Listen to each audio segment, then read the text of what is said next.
Осенний день выдался на редкость прозрачным и звонким, каким бывает только в середине октября, когда природа, предчувствуя скорые холода, щедро раздает последние крохи тепла. Воздух в зоопарке пах прелой листвой, влажной землей и чем-то неуловимо пряным. Золотые, багровые и медные листья медленно кружили в прохладном воздухе, оседая на асфальтовых дорожках, крышах павильонов и поверхности искусственных прудов. Для Эмилины и Майкла этот день был особенным. Это была их первая долгая прогулка с сыном с тех пор, как они привезли его из роддома. Маленькому Тео едва исполнился месяц, и его появление перевернуло их жизнь с ног на голову, наполнив ее бессонными ночами, тревогами, но прежде всего всепоглощающей, безусловной любовью. Эмилина шла медленно, бережно прижимая к груди мягкий белый сверток. Внутри этого теплого кокона, укутанный в пушистый плед, безмятежно спал Тео. Его крошечное личико было спокойным, дыхание ровным и тихим, а маленькие кулачки были крепко сжаты, словно даже во сне он пытался удержать что-то важное. Эмилина чувствовала тяжесть его тельца, и эта тяжесть казалась ей самым правильным, самым естественным ощущением в мире. Майкл шел рядом, засунув руки в карманы куртки. Он то и дело бросал на жену и сына взгляды, полные нежности и скрытой гордости. Они устали от городского шума, от суеты и поздравлений родственников и искали в этом осеннем парке тишины и уединения. Их путь пролегал через извилистые аллеи, мимо вольеров с птицами и копытными, пока они не вышли к огромному современному павильону, где обитали приматы. Это было монументальное строение из камня, дерева и толстого закаленного стекла, созданное для того, чтобы максимально точно имитировать естественную среду обитания этих удивительных животных. Внутри было тепло, пахло тропическими растениями, корой деревьев и влажной почвой. Здесь царила своя особенная атмосфера, медленная, размеренная, далекая от человеческой суеты. Они подошли к огромному панорамному окну одного из вольеров. За многослойным, невероятно прочным стеклом находился кусочек африканского леса.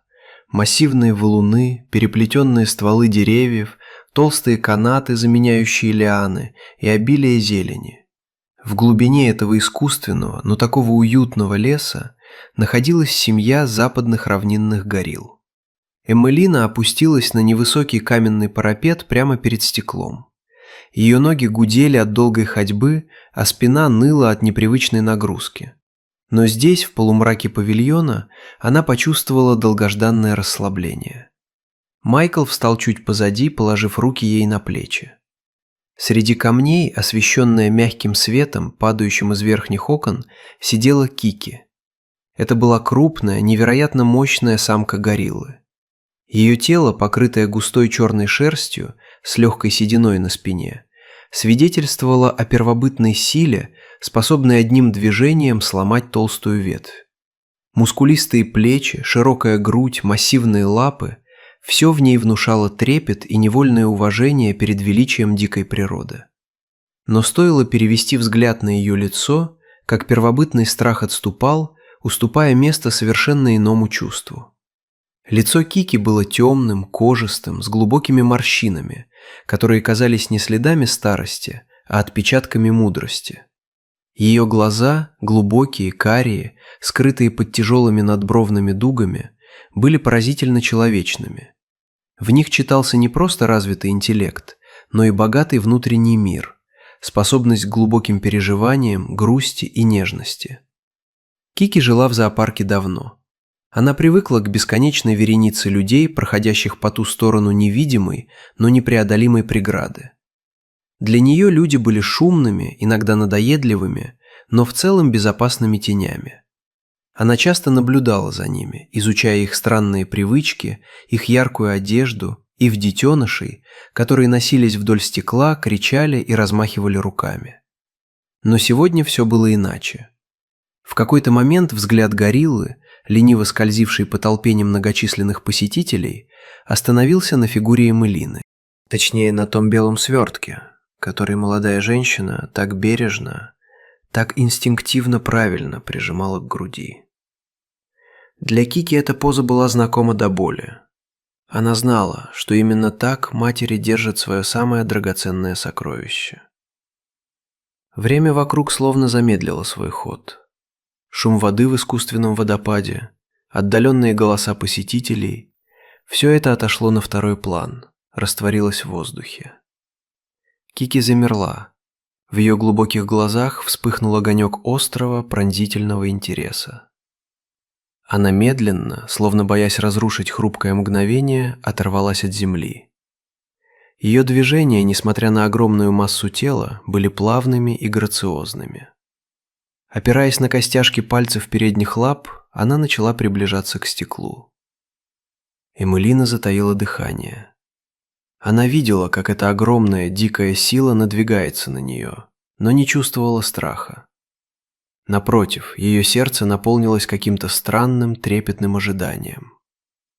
Майкл позади нее напрягся, его руки крепче сжали плечи жены, но он не произнес ни слова.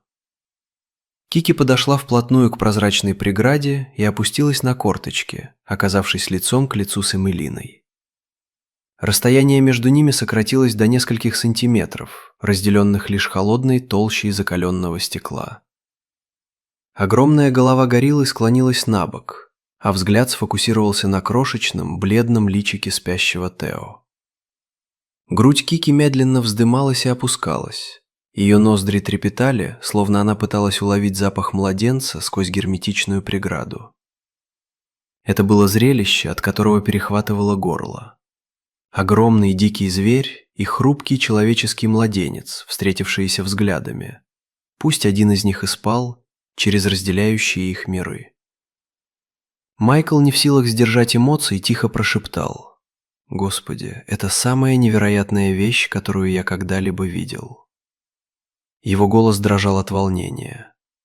Затем произошло то, что навсегда врезалось в память всех, кто оказался свидетелем этой сцены. Кики медленно подняла свою правую лапу. Это была массивная, покрытая грубой кожей и жесткой шерстью конечность, с толстыми пальцами, способными с легкостью дробить орехи и ломать кости. Но сейчас эта лапа двигалась с невероятной, почти неестественной осторожностью. Кики прижала раскрытую ладонь к стеклу, прямо напротив того места, где за прозрачной стенкой покоилась укрытая шапочкой головка малыша. Она не просто прикоснулась к стеклу. Она начала мягко, почти невесомо поглаживать его поверхность. Ее толстые черные пальцы скользили по прозрачной преграде, в точности повторяя контуры детского личика. Она гладила его лоб, щеки, крошечный носик, словно пытаясь передать свое тепло, свою заботу сквозь эту невидимую стену.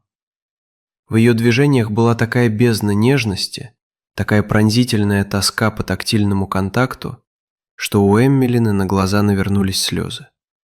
«Майкл, сфотографируй, пожалуйста. Умоляю, сними это», — еле слышно одними губами прошептала Эммелина. Ей казалось, что если она произнесет хоть слово вслух, магия этого момента будет безвозвратно разрушена. Но Кики не собиралась уходить. Она была полностью поглощена созерцанием.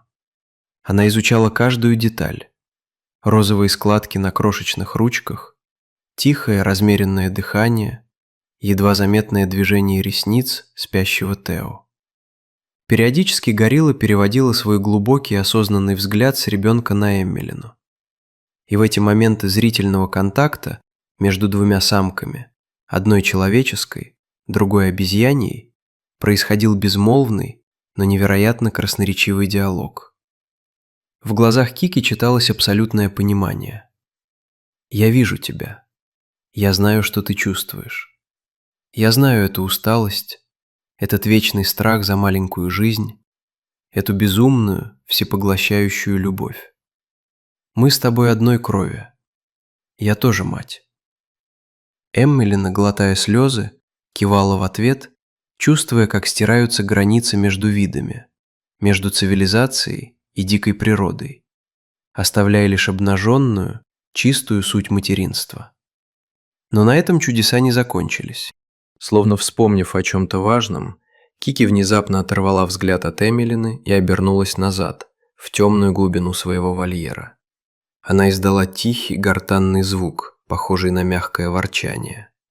Через несколько секунд из-за большого серого валуна, неуклюже перебирая короткими лапками, показался маленький пушистый черный комочек. Это был Пабло, ее собственный детеныш. Он родился всего несколько месяцев назад и еще не отходил от матери далеко, познавая мир под ее неусыпным контролем. Пабло был само очарование. Его большие уши забавно торчали в стороны, а огромные, полные детского любопытства глаза блестели в полумраке. Он подбежал к Кики и инстинктивно уцепился за густую шерсть на ее боку. Кики ласково обняла его одной лапой, а другой мягко, но настойчиво подтолкнула вперед, к стеклу. Она словно говорила ему: «Смотри, малыш, посмотри туда. У этих странных существ по ту сторону тоже есть детеныш, такой же маленький и уязвимый, как ты». Пабло, послушный материнскому призыву, прильнул к стеклу. Он удивленно уставился на белый сверток в руках Эмилины. Для него этот неподвижный, странно пахнущий, или не пахнущий вовсе из-за стекла, комочек был загадкой. Он забавно склонял голову то в одну, то в другую сторону, пытаясь понять, что же это такое. Затем он поднял свою крошечную ручку с черными блестящими ноготками и приложил ее к стеклу, в точности повторяя жест своей матери. Кики сидела рядом, обнимая своего сына. Она переводила взгляд с Пабло на Тео, с Тео на Эмилину, и в ее позе читалась невероятная гордость.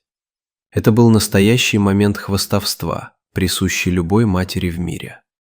Она принесла свое самое ценное сокровище, чтобы показать его другой матери, чтобы разделить с ней радость созидания новой жизни. Эмилина, переполняемая эмоциями, которые она даже не могла до конца осознать, сделала то, что подсказало ей сердце. Она осторожно, стараясь не разбудить Тео, высвободила его крошечную ручку из-под теплого пледа и медленно, очень бережно приблизила ее к стеклу. С другой стороны Кики снова подняла свою огромную ладонь, и вот две руки встретились. Огромная, сильная черная лапа лесного исполина и крошечный, розовый, нежный кулачок человеческого младенца. Их разделяло всего несколько миллиметров холодного стекла, но в этот момент казалось, что никакой преграды не существует. Это было прикосновение двух миров, прикосновение самой сути жизни, не признающей рамок, видов и эволюционных барьеров. Энергия этого контакта была настолько сильной, что ее можно было ощутить физически. Майкл продолжал снимать происходящее на телефон, но его руки дрожали. Вокруг них постепенно начали собираться люди. Посетители зоопарка, заметившие необычную сцену, подходили ближе, но, почувствовав сакральность момента, замолкали. Никто не смеялся, никто не показывал пальцем, никто не стучал по стеклу, пытаясь привлечь внимание животных. Толпа замерла в благоговейном молчании. Люди стояли, затаив дыхание, многие вытирали слезы. «Наверное, нам нужно немного отойти, дать другим посмотреть», — хрипло прошептал Майкл, наклонившись к уху Эмилины. Но Эмилина не могла сдвинуться с места. Она была прикована к этому взгляду, к этой огромной руке, защищающей ее ребенка по ту сторону стекла.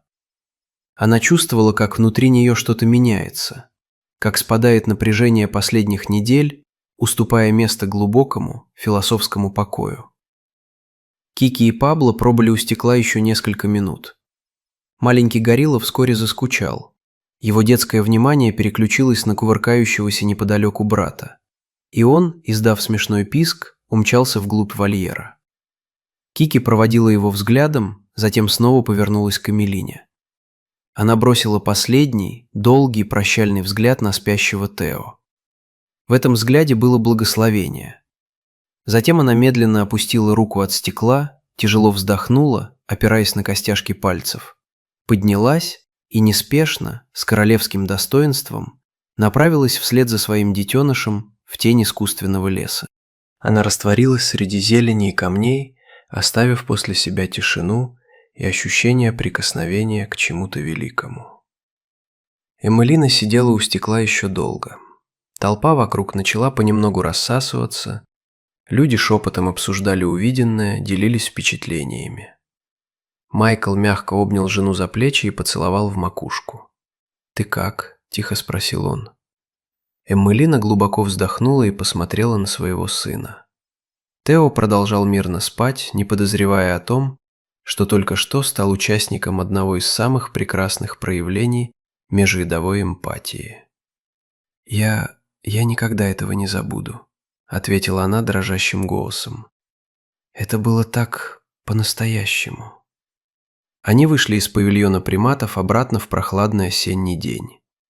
Воздух казался еще чище, а цвета вокруг еще ярче. Эммелина прижимала к себе сына, чувствуя его тепло, его дыхание, его жизнь.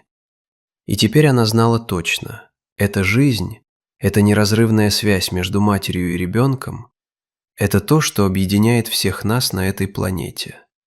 Это универсальный язык, который не требует перевода. Язык, на котором говорят и люди в бетонных джунглях, и огромные мудрые создания в густых лесах Африки. Шагая по золотым листьям, устилающим аллеи зоопарка, Эммелина вспоминала глаза Кики, глаза, в которых отражалась сама вечность. И она знала, что этот безмолвный разговор через толстое стекло навсегда изменил ее восприятие мира. Мира, который оказался гораздо сложнее, глубже и бесконечно добрее, чем она могла себе представить.